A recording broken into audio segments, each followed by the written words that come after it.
In a somber courtroom, an elderly woman, accused of a silent poisoning, faces imminent conviction until a raven, with its uncanny intelligence, emerges to unravel the truth with impossible evidence. The air in the Valeriana Court of Justice was as thick as the fog that sometimes covered the city, heavy with the anticipation of a verdict that seemed already sealed. At the center of that stage of human drama, seated with a posture bordering on resignation, was Mrs. Ilara, the Black Widow. Her white hair meticulously tied in a bun, and her eyes, once vivid, now dulled by the exhaustion of the trial, contrasted with the macabre moniker the media had bestowed upon her. Accused of silently poisoning her wealthy and influential husband, she was the personification of tragedy and mystery. The prosecution had built a robust case, albeit based on circumstantial evidence. All conventional proofs, inconclusive toxicology reports, lack of direct witnesses, absence of a clear motive beyond the inheritance, had failed to irrefutably establish Ilara's guilt. However, the narrative of the cold and calculating woman who got rid of her ailing spouse to inherit his fortune had taken root in the popular imagination and, apparently, with the jury. Judge Alana Vasconcelos, a woman of stern demeanor and implacable reputation, adjusted her thin-rimmed glasses. Her voice, when spoken, was a sharp edge that cut through the silence. Mrs. Ilara Campos, the court has listened carefully to the arguments of the prosecution and the defense. The evidence presented, though mostly circumstantial, paints a disturbing picture. Beside Mrs. Ilara, the young defense attorney, Sofia Mendez, felt cold sweat trickle down her back. It was her first major case, and the pressure was overwhelming. Her arguments, based on the lack of concrete evidence and the presumption of innocence, seemed mere formalities against the wave of public condemnation. She had tried everything, questioning the chain of custody of the samples, pointing out inconsistencies in the testimonies, but each attempt was rebutted with the logical coldness of the prosecution. Sophia felt small, inexperienced, a fragile vessel in the midst of a judicial storm. "Your Honor," Sophia began, her voice slightly trembling but with a trace of determination, "the defense reiterates that there is not a single piece of material evidence linking Mrs. Ilara to the alleged crime. The absence of detectable poison in the victim's body, the lack of a clear motive, my client's life of dedication to her deceased husband, all points to a conclusion that this is a natural tragedy, not a criminal act." Judge Vasconcelos raised an eyebrow, a clear sign of impatience. "Miss Mendez, the court is aware of your arguments. However, the sum of circumstantial evidence is, at times, more eloquent than a single direct proof. The accusation of silent poisoning, as we well know, is inherently difficult to prove with conventional methods." She paused dramatically, her eyes sweeping the room, finally resting on Mrs. Ilara. "Given the above, and based on the evidence presented, this court is ready to deliver its verdict." A murmur ran through the room, quickly stifled by the judge's gaze. Sophia felt her heart pound. It was the end. Conviction was imminent. Mrs. Ilara closed her eyes, perhaps in prayer, perhaps in acceptance.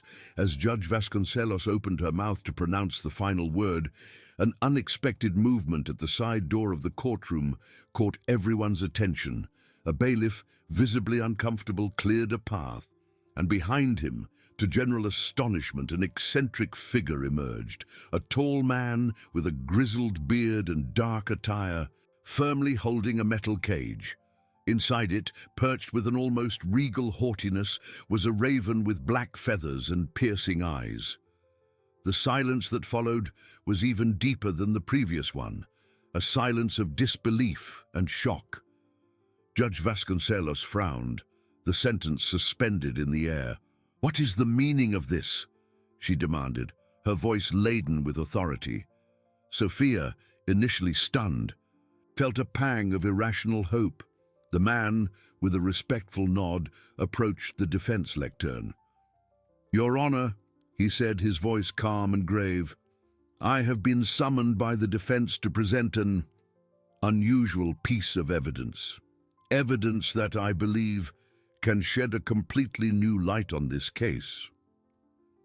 The raven inside its cage tilted its head, observing everyone with an almost human intelligence, its dark eyes reflecting the artificial light of the courtroom.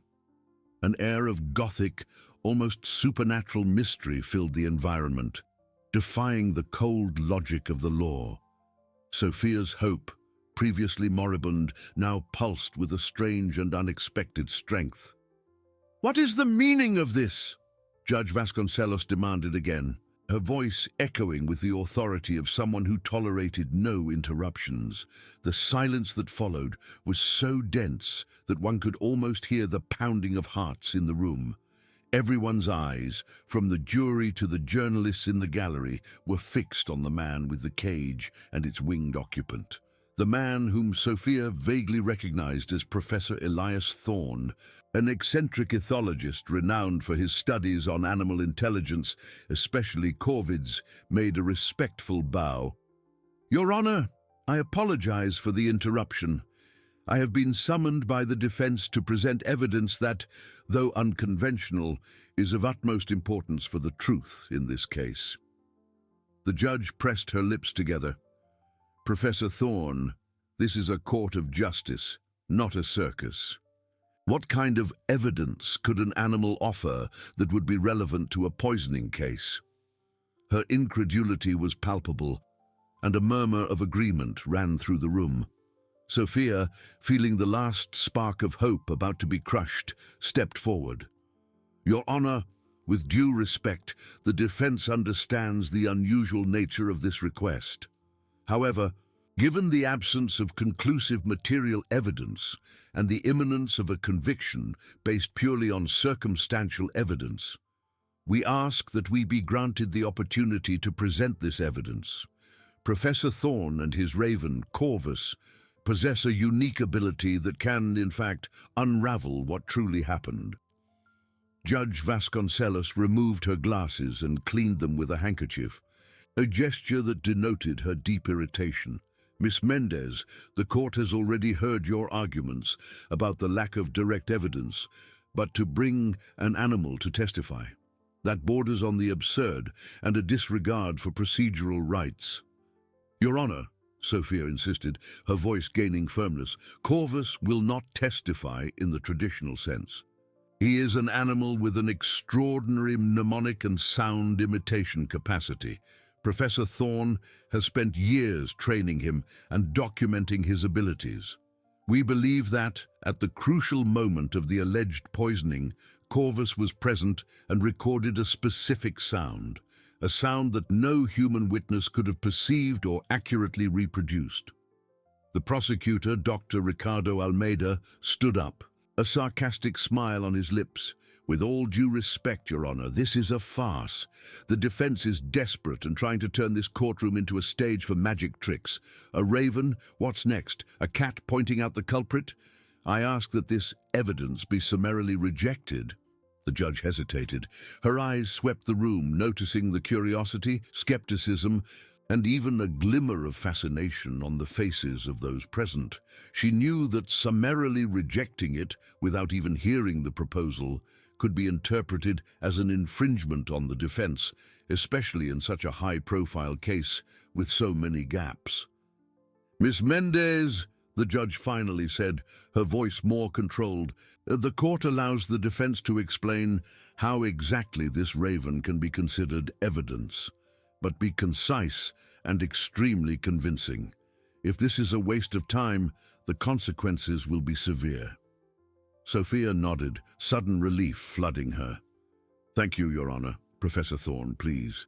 With the cage still in hand, Professor Thorne approached the lectern. The raven, Corvus, seemed to observe the scene with a disturbing calm, its black eyes fixed on the judge. Your Honor, Corvus is not an ordinary animal. He was raised in an environment where sound imitation was encouraged and perfected. His ability to reproduce timbres and nuances is superior to that of any parrot. He was present at the late Mr. Campus's residence in the days leading up to his death, as part of an urban fauna observation project I was conducting in the region. We believe that, at a crucial moment, he recorded a specific sound, a sound that, if reproduced, could indicate the presence of a key element that the prosecution insists it has not found. And what sound would that be, Professor? The judge asked, her curiosity beginning to outweigh her skepticism. Thorne looked at Sophia, who gave him an encouraging nod. Your Honor, it is the exact sound of a poison bottle being opened. A shock ran through the room. The murmur that followed was louder, more laden with astonishment. Mrs. Ilara, who until then had kept her eyes closed, slowly opened them, an expression of pure perplexity on her face. Sophia felt a shiver. This was the moment. All or nothing. Judge Vasconcelos frowned, her stern demeanor returning.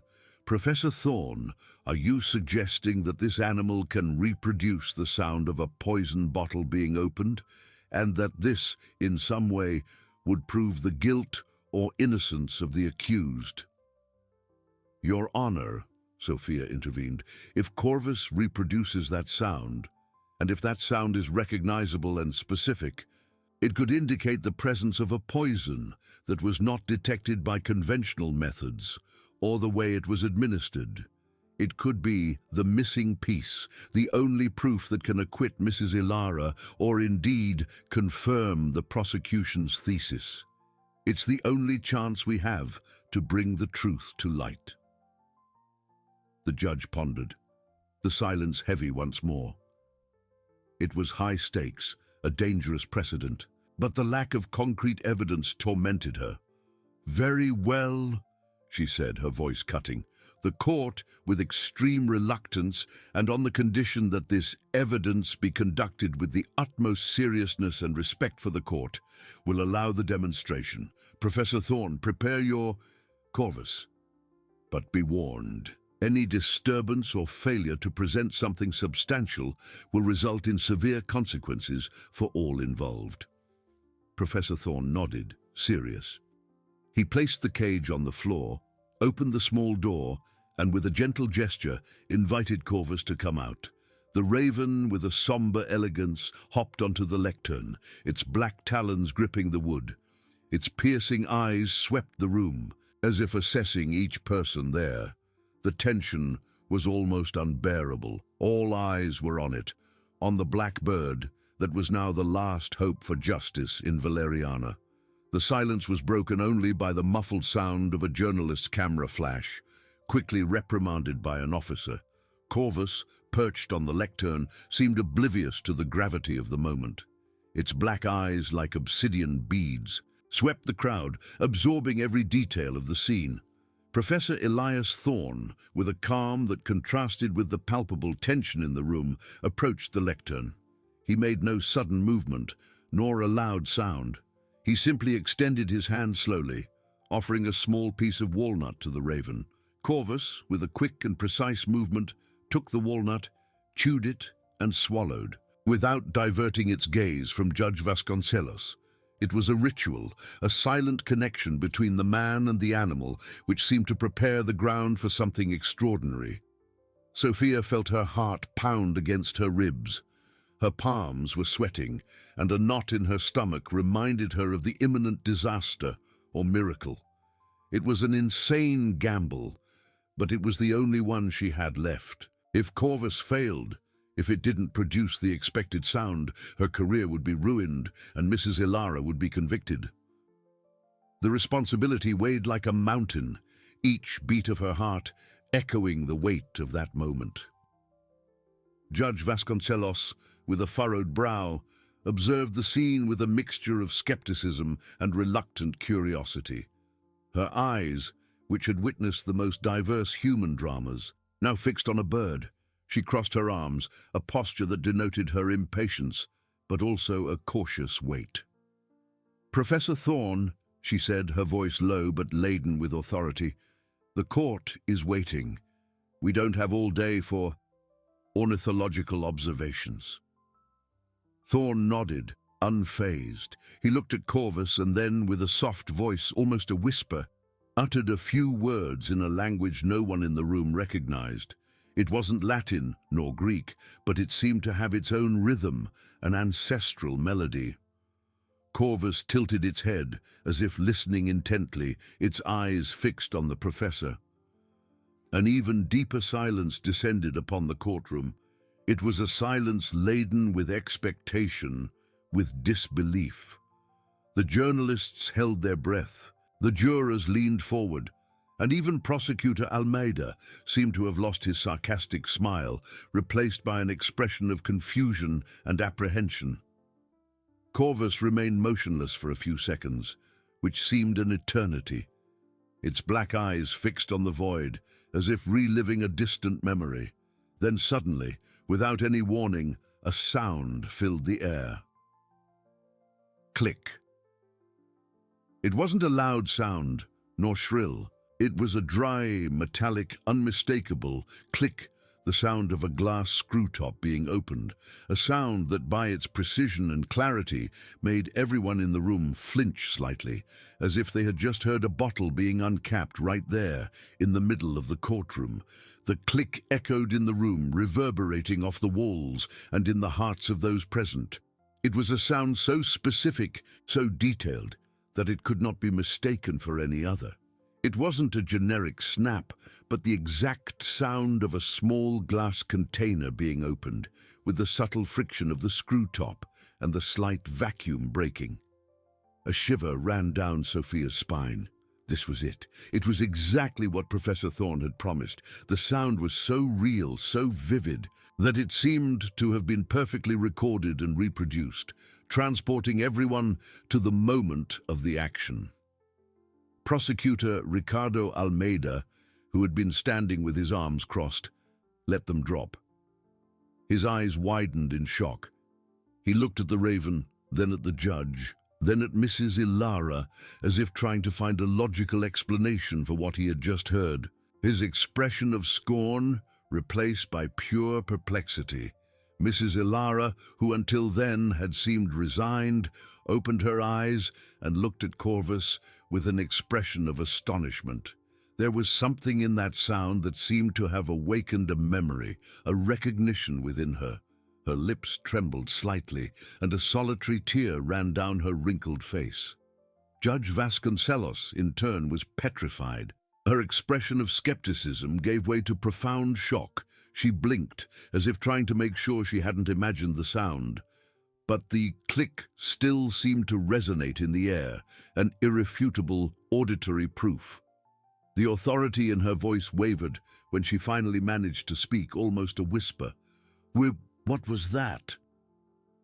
Professor Thorne, with a slight smile on his lips, looked at Corvus, who now seemed pleased with itself, wiping its beak on the lectern. "Your Honor," he said, his voice calm and victorious, "Corvus has just reproduced the exact sound of a poison bottle being opened. The sound that, we believe, was heard at the crucial moment of Mr. Campos's alleged poisoning."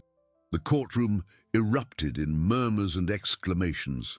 The shock was universal. That sound, so simple and so precise, had broken the cold logic of the court, introducing a new and disturbing truth. Sophia's hope, previously a flickering flame, now burned with fierce intensity. The game had changed. The buzz in the courtroom erupted into a clamor of shocked and incredulous voices. Journalists stirred, trying to capture the moment, while the jurors exchanged perplexed glances. Judge Vasconcelos banged her gavel forcefully, 3 times, the dry sound reverberating through the room, but it took a few seconds for order to be minimally restored. Her face, previously a mask of unshakable severity, now revealed a crack of astonishment. "Order! Order in this court!" she bellowed, her voice slightly trembling. "Any further disturbance will result in immediate expulsion." Prosecutor Ricardo Almeida, who seemed to have aged 10 years in a second, composed himself with visible effort. His forehead was sweaty, and the sarcastic smile that had previously adorned his lips had completely vanished, replaced by a scowl of disbelief. Sophia, feeling the adrenaline rush through her veins, stepped forward. "Excuse me, Your Honor. The prosecutor is trying to disqualify evidence simply because it doesn't fit his conventional parameters. What Corvus reproduced wasn't a generic noise, but a specific and unmistakable sound. A metallic click of a glass screw top being opened, a sound that the prosecution insists it has found no physical evidence of, but which is crucial to the poisoning thesis." She gestured towards Corvus, who was now perched on Professor Thorne's shoulder, observing the scene with its intelligent black eyes, as if it understood the gravity of the debate. "Your Honor," Sophia continued, her voice gaining strength, "Mr. Campos was poisoned. The prosecution alleges that Mrs. Ilara used poison. But where is the bottle? Where is the evidence of administration? There is none. Corvus was present at the residence. He recorded the sound that forensic science could not find. This sound does not prove Mrs. Ilara's guilt nor her innocence, but it proves that a poison bottle was opened. It introduces a missing piece, a piece that the prosecution ignored or failed to detect. Mrs. Ilara, who until then had seemed to have accepted her fate, now stared fixedly at Corvus. The tear that had run down her wrinkled face was no longer one of resignation, but of profound shock, almost recognition. Her lips moved, but no sound came out. There was something in the click that had touched her in an inexplicable way, a memory that seemed to want to emerge from the depths of her mind. Judge Vasconcelos, with a furrowed brow, looked from Sophia to the prosecutor and then to the Raven. She was a woman of logic and law, and this defied everything she knew. But the sound had been undeniably real, undeniably specific. It was impossible to ignore the impact it had on everyone in the room. "Miss Mendez," the judge said, her voice still tense, but with a tone of consideration that hadn't been there before. "The court recognizes the uniqueness of this demonstration. However, a sound, however precise, is not material evidence. It is not a bottle. It is not a substance. Your Honor, it is proof that a bottle existed and was opened," Sophia retorted, seizing the opening. "If the prosecution didn't find the bottle, perhaps it was disposed of in a way that left no conventional traces. But the sound is a trace. It tells us that the event occurred. It forces us to re-evaluate the absence of physical evidence. It tells us that the truth is more complex than the prosecution wants it to seem." Prosecutor Almeida snorted, but his voice no longer held the same conviction. "That's speculation, Your Honor. An animal cannot be a witness. And the absence of material evidence from the prosecution isn't speculation about Mrs. Ilara's guilt," Sophia retorted without hesitation. "This Raven, with its unique ability, brought us hidden information. It pulled us out of a judicial dead end. It gave us a new perspective. The truth, Your Honor, often hides in the most unexpected details." Judge Vasconcelos closed her eyes for an instant, massaging her temples. The room was in a tense silence, everyone awaiting her decision. She knew she was on dangerous ground, but the image of the click still resonated in her mind. The lack of concrete evidence, the prosecution's insistence on a narrative without the central piece, the bottle, now seemed even more fragile. "Very well," the judge finally declared, opening her eyes and facing the room with a serious expression. "The court cannot ignore the impact and specificity of the sound reproduced by Corvus. Although it is not material evidence in the traditional sense, it raises pertinent questions about the absence of crucial physical evidence in this case. Given the extraordinary nature of this situation and the need to seek the truth, the court will grant a brief recess. Prosecutor Almeida, the defense, and Professor Thorne, You will present yourselves in my chambers in 15 minutes. We need to discuss how this new information will be integrated into the proceedings. This court is in recess." The gavel struck again, but this time, the sound seemed to carry the weight of a new beginning. Sophia felt a knot in her throat loosen. Mrs. Ilara looked at her, and for the first time, Sophia saw a glimmer of hope in the Black Widow's eyes. The game had changed, and now hope, previously a flickering flame, burned with fierce intensity, illuminating the path to a truth that seemed impossible to reach. Corvus, on the professor's shoulder, let out a low caw, almost a murmur of satisfaction, as if it knew it had played its part in the unfolding Gothic mystery. Sophia felt her legs tremble slightly as the crowd began to disperse, still in shock. Prosecutor Almeida, his face red, shot her a look of hatred before turning and hurrying out, accompanied by his team who seemed equally disoriented. "Understatement is an understatement, Professor," Sophia replied, an exhausted but victorious smile appearing on her face. She turned to Mrs. Ilara, who was still seated, looking at the raven with an expression Sophia couldn't quite decipher. There was relief, yes, but also a shadow of something more, almost as if the sound had awakened something painful. "Mrs. Ilara, are you all right?" Sophia asked, kneeling briefly beside the accused. The elderly woman shook her head slowly. "The sound. I remember a sound like that," she murmured, her voice hoarse. "But it wasn't me. I wasn't the one who opened it." The words were almost inaudible, but the look in her eyes was of a clarity Sophia had never seen before. It was the first time Mrs. Ilara seemed to have such a visceral reaction to any aspect of the case beyond resignation.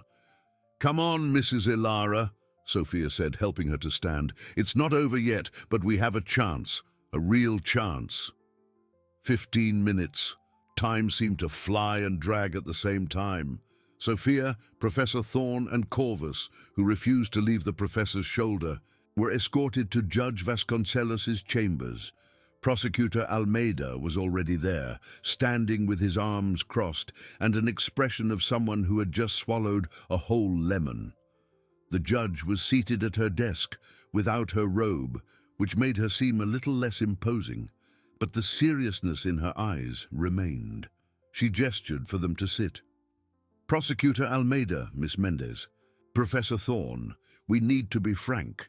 This situation is unprecedented. The court cannot simply admit an animal's testimony as direct evidence. However, the sound reproduced by Corvus was undeniably specific and had a significant impact on the court's perception. To ignore it would be a dereliction of the search for truth." Almeida slammed his fist on the table, controlling himself not to shout. "Your Honor, this sets a dangerous precedent. Where will this end? Sniffer dogs in the witness stand, parrots repeating conversations. This is a circus, not a courtroom." "With all due respect, prosecutor," Sophia intervened, "Professor Thorne can attest to Corvus's cognitive and mimicry abilities. We are not talking about just any animal, but a raven with an intelligence and sound reproduction capacity that defy what we consider normal. The sound is not a conversation.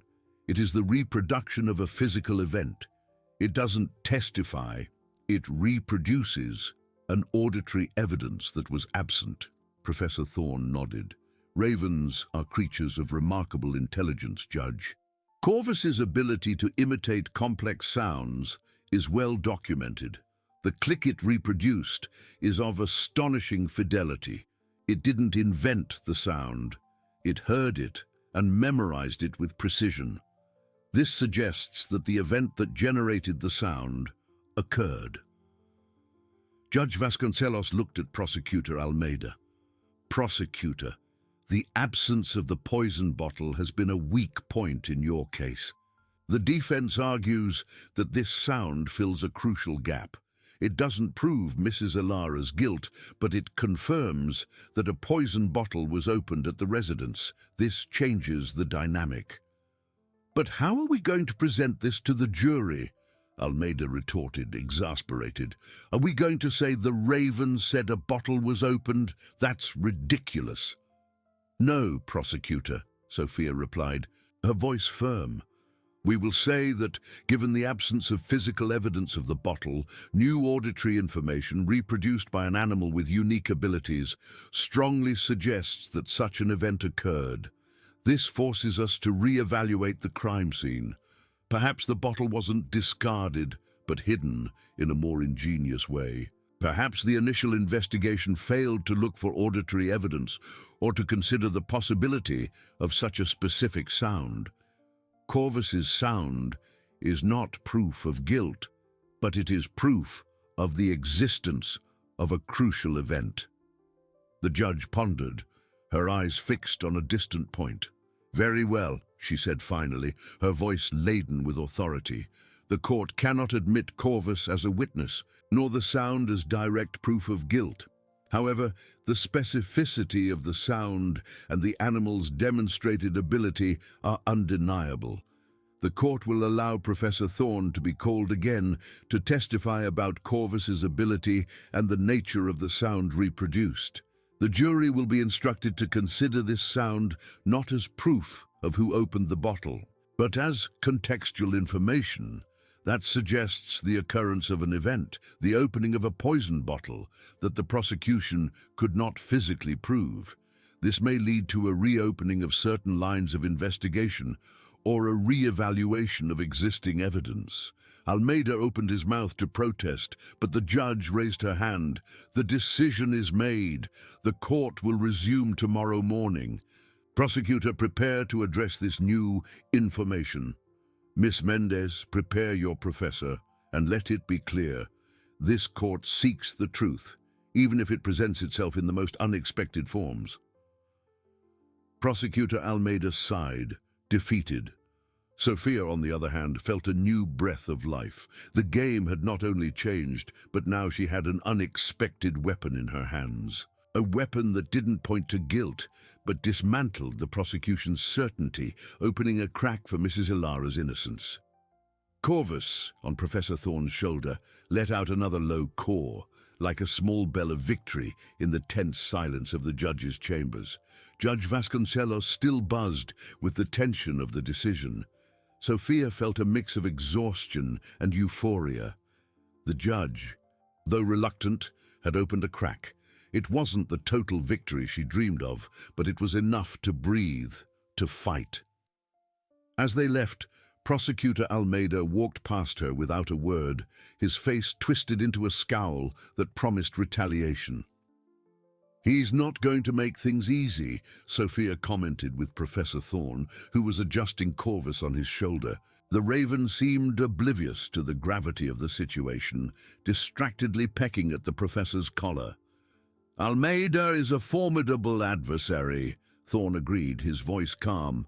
But the truth, Miss Mendez, has a peculiar way of manifesting itself, even in the most improbable circumstances. And the truth in this case cawed, Sophia smiled, a genuine smile of relief. We need to prepare. The judge was clear. The jury will be instructed to consider the sound as contextual information. How are we going to present this so it doesn't look like a magic trick, but a legitimate piece of the puzzle? They retired to an empty meeting room, the silence of the courthouse corridor contrasting with the storm still raging within Sophia. She opened her laptop, her fingers flying over the keyboard, reviewing notes and strategies. Professor, tomorrow, when you testify, we need to be very precise, Sophia began, her eyes fixed on the screen, but her mind already projecting the courtroom scenario. You need to explain Corvus's mimicry ability in a way that is scientifically sound, yet accessible to the jury. Emphasize the fidelity of the sound, the exceptional auditory memory of ravens. We cannot give Almeida the chance to discredit Corvus as a mere trick-performing pet. Thorne nodded, thoughtful. My intention is to present Corvus not as a witness in the human sense, but as a biological recorder, It doesn't interpret, it reproduces. The sound of the click is auditory evidence of a physical event that occurred. The absence of the physical bottle is what makes this auditory evidence so crucial. Exactly, Sophia exclaimed, lightly tapping the table. The prosecution based its entire case on the absence of defense evidence, but the absence of the poison bottle has always been their Achilles heel. Now we have a sound that confirms a bottle was opened. This doesn't prove Mrs. Ilara opened it, but it proves that someone did and that the bottle existed at the scene. This changes everything. Night fell over the city, but Sophia felt no sleepiness. She spent hours in her office, immersed in the case files. If the bottle was opened and not found, it meant it was disposed of extremely effectively, or perhaps not discarded, but hidden. And if hidden, by whom and why? Corvus's contextual information wasn't an answer, but a new and powerful question that opened up a range of previously ignored possibilities. Meanwhile, in his own office, Prosecutor Almeida punched the table, rage boiling in his veins. "A raven! They want a raven to decide a murder case," he snarled at his team. "This is a mockery. Tomorrow we're going to dismantle this farce. We'll focus on the lack of direct evidence, on the irrationality of trusting an animal. We'll paint Miss Mendez as a desperate lawyer, resorting to cheap tricks." His team, though shaken by Corvus's demonstration, nodded. They knew Almeida was a raging bull, and that the next day's battle would be brutal. Sophia, before going home, paid a brief visit to Mrs. Ilara, who was in a special waiting room, under surveillance. The elderly woman seemed more alert than ever, her eyes fixed on Sophia with renewed intensity. "Mrs. Ilara, the judge gave us a chance," Sophia said, sitting in front of her. "Professor Thorne will testify again tomorrow. He will explain about Corvus and the sound. It's not proof of your innocence yet, but it's proof that a bottle was opened. This forces us to look at the case in a new way." Mrs. Ilara shook her head slowly. "The sound. I remember, it wasn't me, but I heard it. I heard the click." Her voice was a whisper, but it carried a weight Sophia had never perceived before. It was the confirmation that Corvus's sound was not an invention, but an echo of a painful and real memory. "Who else was in the house, Mrs. Ilara?" Sophia asked, her mind racing. "Besides you and your husband, was there anyone else who could have been there, heard or opened the bottle?" The elderly woman closed her eyes, a deep wrinkle forming on her forehead. "No, I don't know. I was confused after he fell asleep." Sophia felt a shiver. Mrs. Ilara's memory was fragmented, but the click was an anchor. There was something more there, something that Corvus's sound had begun to unearth. That night, Sophia went to bed with her mind in a whirlwind. Hope was no longer a flickering flame. It was a beacon, illuminating a winding yet visible path. The game had changed, and now, with a raven as her unlikely ally, Sophia was ready to fight for the truth, however unexpected it might be. The court awaited, and with it, the revelation of a mystery that hid in the shadows of a sound. The next morning dawned with a dense fog over the city, mirroring the uncertainty that hung over the courtroom. Sophia arrived early, the smell of strong coffee still in her nostrils, but her mind already completely immersed in the battle that lay ahead. The courtroom was more crowded than usual, public curiosity piqued by the news that a raven would be a witness in a murder trial. Journalists crowded the corridors, their cameras and microphones ready to capture every nuance of the judicial spectacle. Judge Vasconcelos entered, her expression as stern as ever, but with an almost imperceptible glint of intrigue in her eyes. She banged her gavel, and the buzz ceased abruptly. "Let the session begin," her voice echoed, formal and unshakable. Sophia called Professor Thorne to the lectern. He ascended with Corvus perched on his shoulder. the black bird observing the crowd with an almost human intelligence.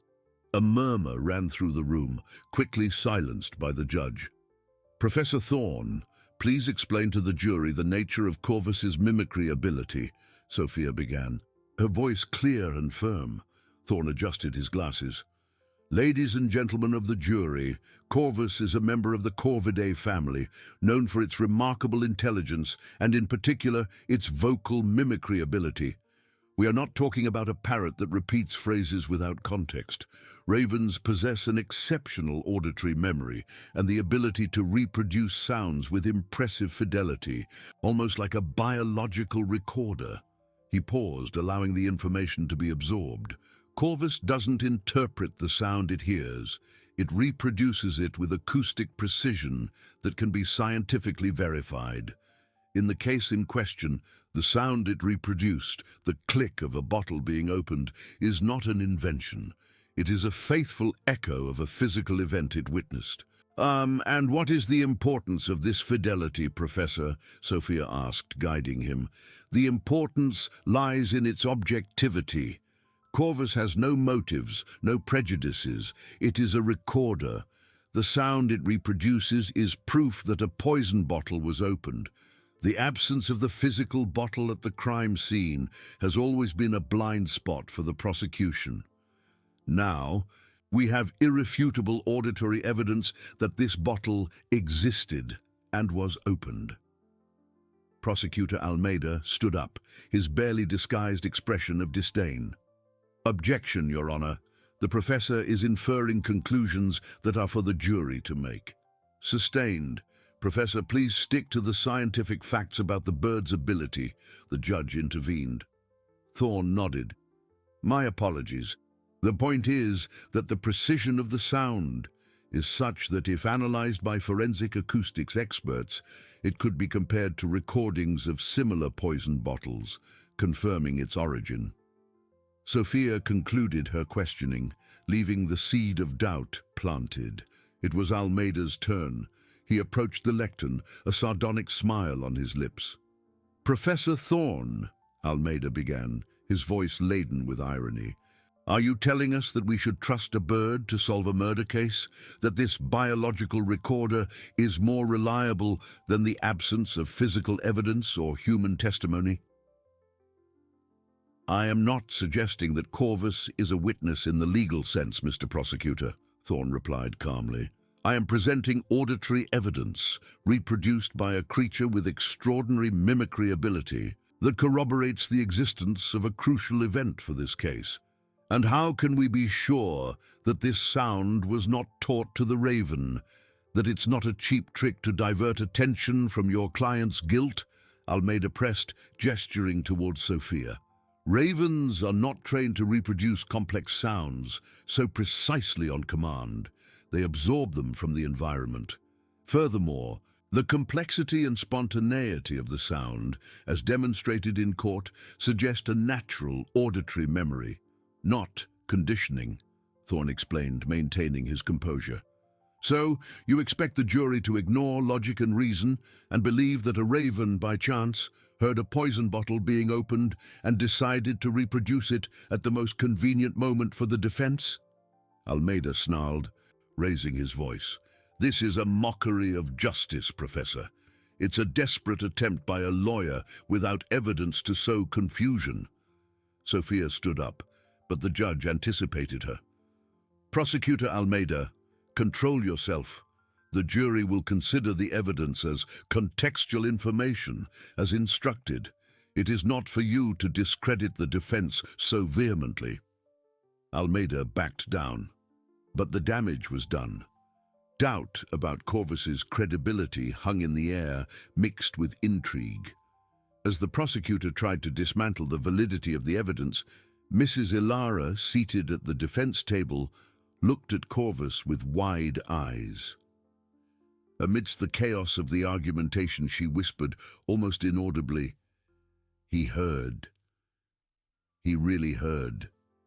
Corvus's click was not just a sound. It was a crack in the prosecution's narrative, a door to the truth, however strange it might be. The court was divided, and the battle for the jury's mind was just beginning.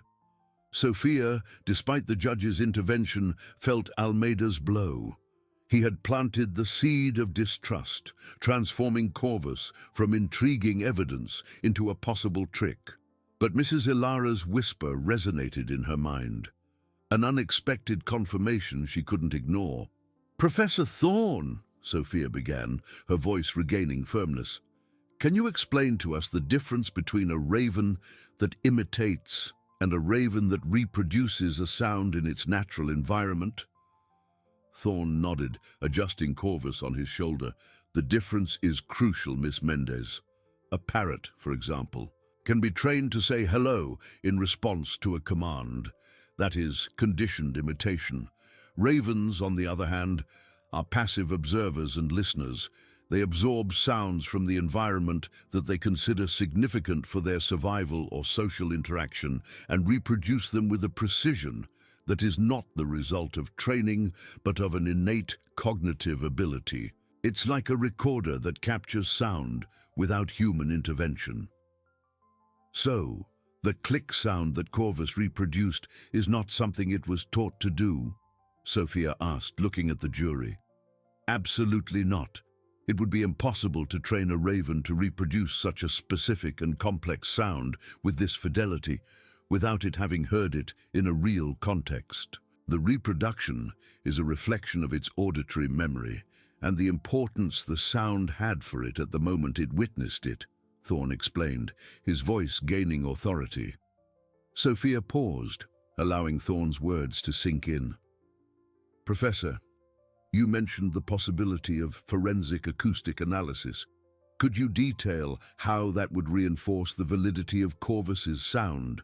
"Forensic acoustics can analyze the spectral characteristics of the sound, its frequency, amplitude, duration. If we had recordings of similar poison bottles being opened, we could compare the auditory fingerprints.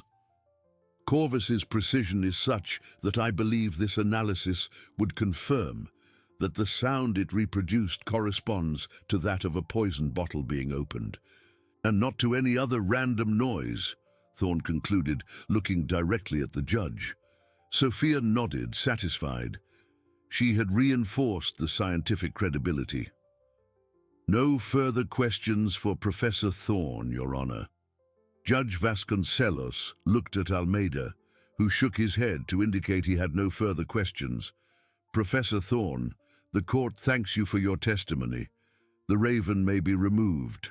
As Thorne walked away with Corvus, the judge banged her gavel. "Ladies and gentlemen of the jury, the auditory evidence presented by Professor Thorne and reproduced by the bird, Corvus, will be considered as contextual information. This means you should evaluate it not as direct proof of the defendant's guilt or innocence, but as an element that can help contextualize other facts and circumstances of the case. The defense argues that this sound corroborates the existence and opening of a poison bottle at the crime scene.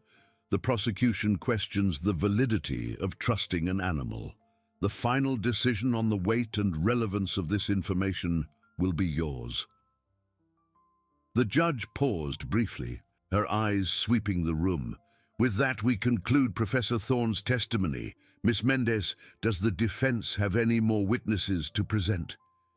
Sophia looked at Mrs. Ilara, who still seemed absorbed, her eyes fixed on the void where Corvus had been.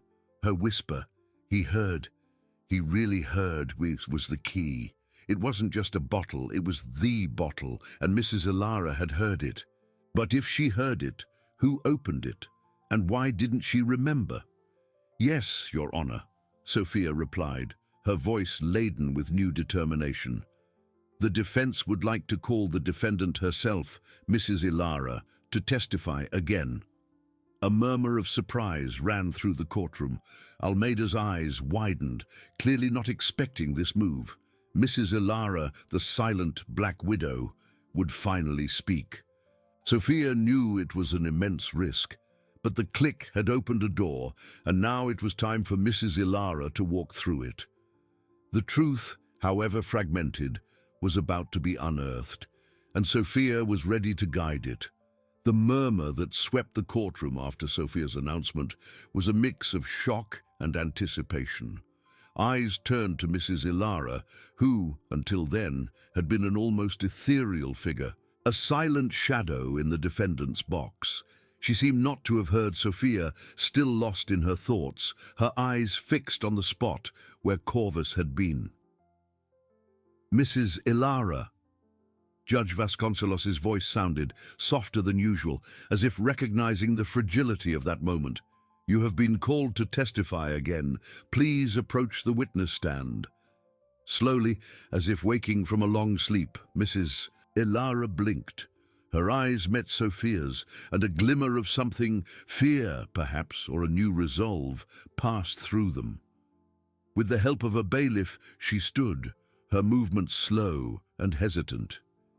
Each step towards the witness stand seemed to echo in the silent room, the tension growing with each passing moment. When she finally sat down, her wrinkled hands rested on the polished wood. Trembling slightly, she seemed smaller and more vulnerable than ever. Sophia approached, her voice a gentle yet firm whisper. "Mrs. Ilara, do you feel well enough to testify?"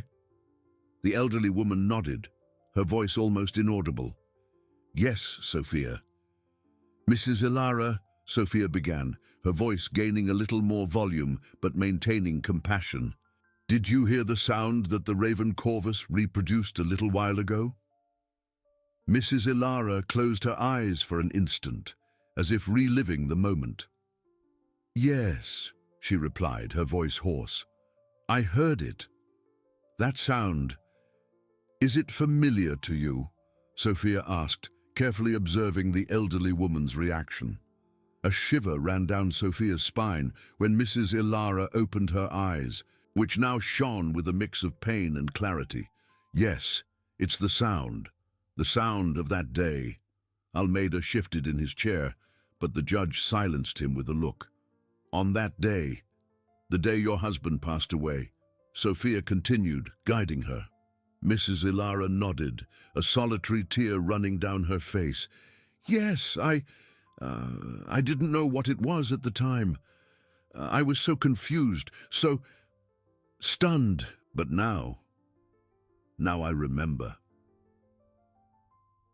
The entire room held its breath. It was the moment Sophia had been waiting for. "What do you remember, Mrs. Ilara?" Sophia asked, her voice almost a plea. "Who was there with you? Who else was in the house?" The elderly woman took a deep breath, her eyes sweeping the courtroom, as if searching for something or someone. "He was there," she said, her voice rising slightly, laden with a new emotion. "My nephew, Ricardo, he came to help me." A louder murmur erupted in the room. Ricardo, the nephew who had testified against her, claiming to have found the poison bottle. "Ricardo was there," Sophia repeated, so the jury would absorb the information. "And what was he doing, Mrs. Ilara?" He was rummaging through my things," Mrs. Ilara replied, her voice gaining strength, memories solidifying. "I was in the living room near the medicine cabinet. I was in the kitchen preparing tea for my husband who wasn't feeling well. I saw him in the living room near the medicine cabinet. And then I heard the click." She made the sound with her mouth, a faint but unmistakable imitation. "Exactly as the raven did." Almeida stood up abruptly. "Objection, Your Honor! That's speculation. The defendant is clearly under stress, and her memory is notoriously flawed. She's inventing a story to absolve herself of guilt." "Sustained," Judge Vasconcelos declared, lightly tapping her gavel. "Miss Mendez, please direct the witness to concrete facts and avoid leading questions." "Mrs. Ilara, can you tell us what you saw Ricardo do with the bottle?" Mrs. Ilara looked at the judge, then at Sophia, and finally at the jury. The confusion on her face had been replaced by a painful clarity. "I saw him. He had a small, dark bottle. He opened it, and I heard the click. Then he put it back in his bag, and then he brought me the tea. He said it was to calm me down. that I looked nervous. A sepulchral silence fell over the courtroom. The revelation was overwhelming. The Black Widow had not only heard the sound, but had seen who opened the bottle, and it wasn't her. Sophia felt a shiver of triumph and relief. The door was open. The truth, fragmented but powerful, had been unearthed. "No further questions, Your Honor," Sophia declared, her voice firm and full of conviction.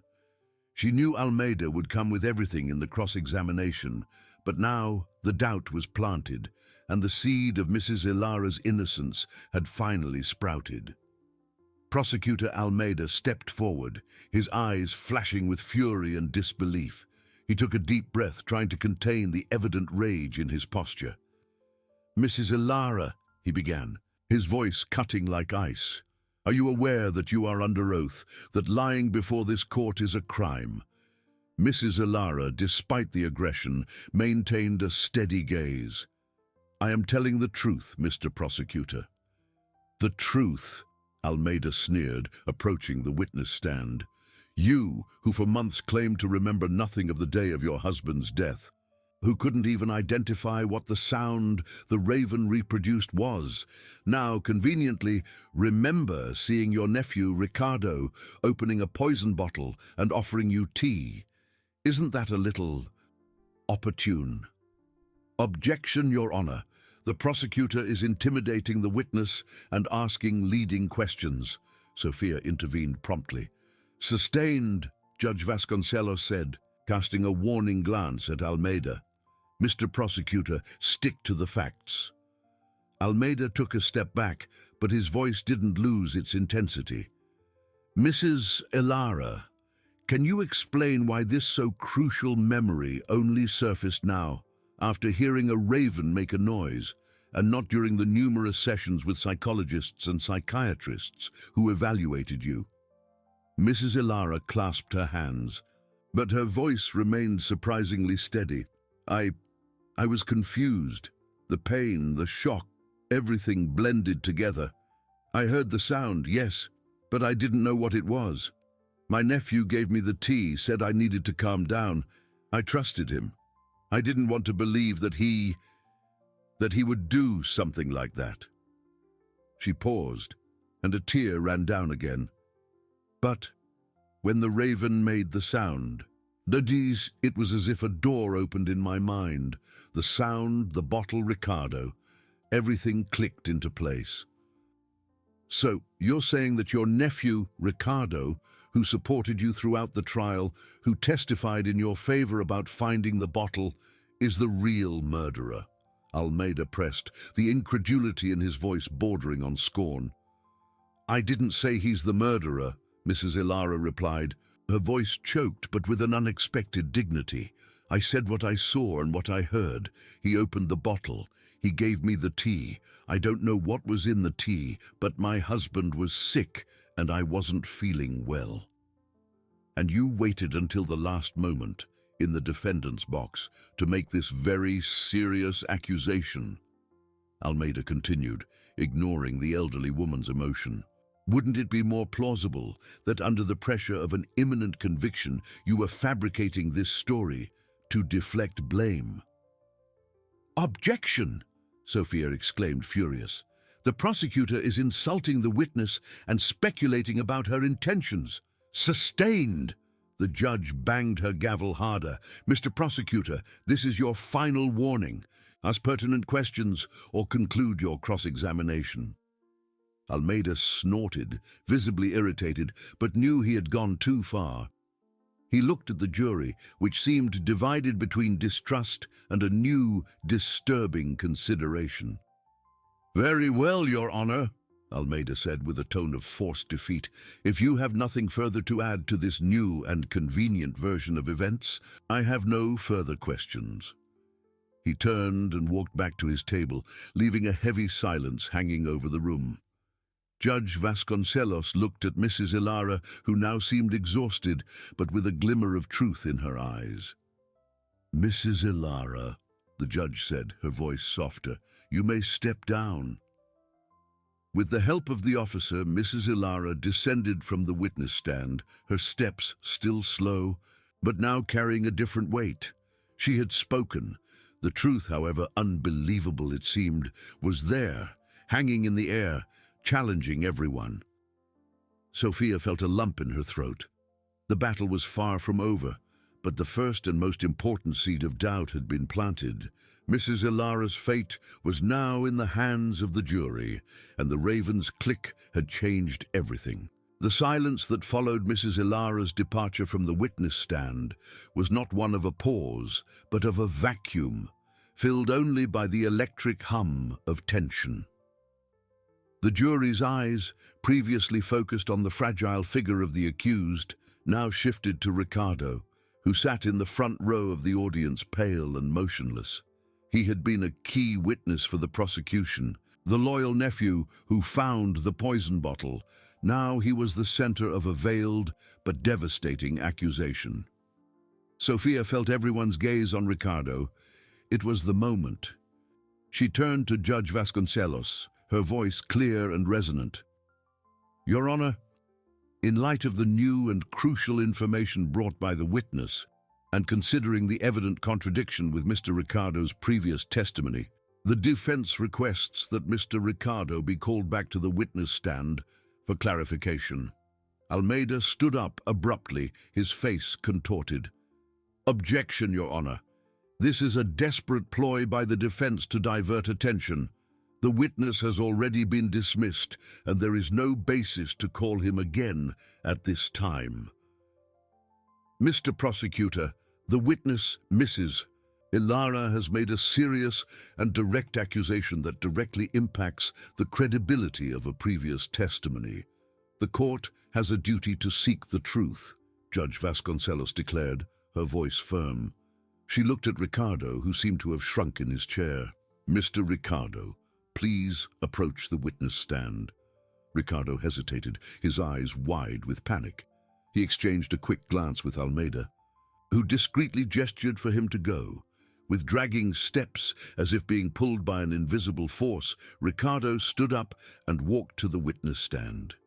His face was sweaty, and he avoided everyone's gaze.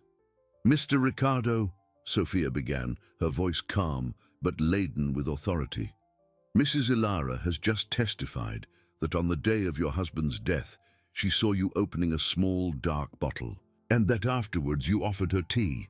What do you have to say about that?" Ricardo swallowed hard, his voice a trembling whisper. That's absurd. My aunt is confused. She's senile. I would never do such a thing." "Mr. Ricardo, Mrs. Ilara also mentioned hearing a click when you opened the bottle, a sound identical to what the Raven Corvus reproduced today in this room. Do you remember making any similar sound that day?" Sophia continued, pressing. Ricardo shook his head frantically. "No, I don't remember any of that. I was just there to help my aunt. She was so distraught." "Help, Mr. Ricardo?" Sophia questioned, her voice gaining a more incisive tone. "Or perhaps to ensure that your uncle's inheritance went into the right hands. The hands of someone you knew wouldn't be able to defend herself." "Objection!" Almeida shouted, but the judge ignored him.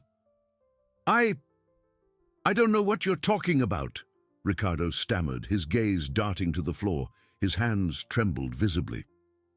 "Mr. Ricardo, you were the only one who claimed to have found the poison bottle, weren't you?" Sophia asked, her voice now a whip. "And you handed it over to the police, correct? Where exactly did you find it?" "In my aunt's medicine cabinet," Ricardo replied, almost inaudibly. "Doing in your aunt's medicine cabinet, Mr. Ricardo?" Sophia asked, her voice icy. "Mrs. Ilara was in the kitchen, preparing tea for her husband. What were you looking for?" Ricardo remained silent, his eyes fixed on the void. Sweat ran down his forehead. The room was in absolute silence, all eyes fixed on him. The truth, previously hidden, now hung over him like a dark cloud. Suddenly, a subtle, yet unmistakable sound echoed again in the courtroom. Click. It was Corvus, who had been brought back into the room by a bailiff and was now perched on a stand near the door, observing the scene with its intelligent eyes. The sound, repeated at that moment of maximum tension, broke Ricardo's resistance. He let out a groan, covering his face with his hands. I didn't mean to. I just wanted the money. She was old, sick, and he never gave me anything." The words tumbled out, a desperate and shocking confession. A deafening buzz erupted in the courtroom. Judge Vasconcelos banged her gavel forcefully, demanding silence. "Order in the court! Order!" Almeida was livid, his career crumbling before his eyes. Sophia, in turn, felt a wave of relief and triumph. The truth finally had been revealed. "Mr. Ricardo, are you confessing to having poisoned your uncle and attempted to incriminate Mrs. Ilara?" the judge asked, her voice grave and solemn. Ricardo simply nodded, tears streaming between his fingers. Judge Vasconcelos looked at the jury, which seemed shocked, but also relieved by the clarity. "Given Mr. Ricardo's confession and the evident innocence of Mrs. Ilara, this court declares Mrs. Ilara innocent of all charges." The judge's gavel sounded one last time, a sound of justice and liberation. Mrs. Ilara, seated in the defendant's box, now free, looked at Sophia, a faint but genuine smile appearing on her wrinkled lips. Her eyes met Corvus's, who seemed to observe her with an ancestral wisdom. The novice defender, with the help of a raven and the sound of a click, had unraveled the truth and saved a life. Justice, at times, found the most unexpected paths to manifest itself. The courtroom, which for months had been the stage for a silent tragedy, now witnessed the triumph of truth, echoing the sound of a poison bottle that, ironically, had brought to light the purest of innocences.